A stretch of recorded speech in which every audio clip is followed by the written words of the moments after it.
What's up YouTube, it's LEGO King 71 back with my second MOC update video. If you missed last week's update where I talked about designing the MOC and building the rockwork of the island, make sure you go check that video out. Since then, you can see I added a metal gate in front of the elevator and filled in more of the cave wall above the torches. In today's update, I'm starting by adding an LED light kit to the torches that I built last week. I found the kit on brickstuff.com for about $60. Now, I'm not going to lie to you, when I first unpacked the kit, the number of wires and circuit boards was a bit intimidating, but it turned out to be very simple to put together actually. The wires easily clicked into the circuit boards as you can see here.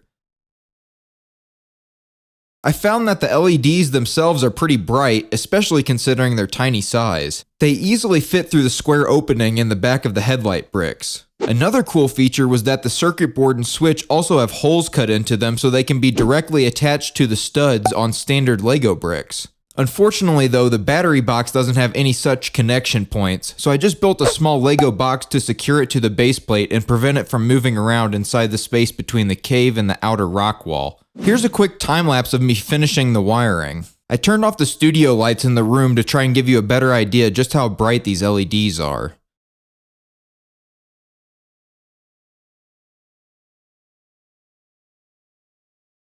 In this next clip, you can see the cave ceiling is built now. I constructed it using a combination of 2x3 inverted slopes and 2x2 inverted slopes. The difference in angles between the pieces helped me avoid creating a ceiling that looked too uniform and unnatural. Overall, I think this turned out quite nicely. Now that the lighting and ceiling were done in the cave, I began designing the wooden platform for the elevator. My idea was to have the sides of the elevator car be lined with these toothed pieces, which would then allow the elevator to be lifted by Technic gears. I used snot bricks to achieve this. The snot bricks also added a lot of additional structural support for what would otherwise be an extremely fragile elevator car. It was extremely important that the elevator was structurally sound due to all the moving parts and the large amount of friction that was involved. Here's a time lapse showing me finishing the first prototype of the elevator car. Now that that was built, I began building the walls of the elevator shaft around the car.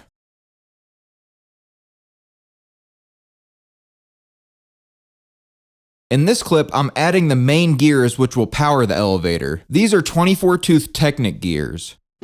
I reinforced where these gears were attached because the combination of the weight of the elevator and the friction of the elevator were too much for the walls to handle otherwise.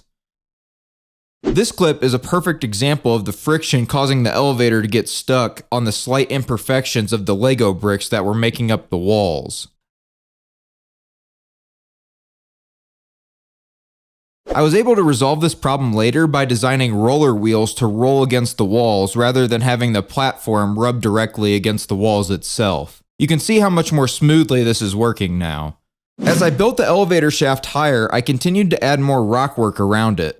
Because of how delicate it was important that the rockwork did not directly touch the elevator's moving parts. In this final time lapse, you can see me periodically testing the elevator to make sure the rockwork isn't interfering with it in any way. So yeah, that concludes this week's update video. Hopefully you guys enjoyed it.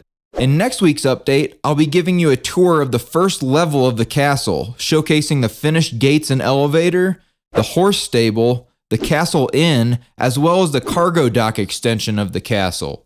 Thanks so much for watching. Drop a like if you're looking forward to more videos, leave a comment, and if you haven't already, hit the subscribe button. See ya!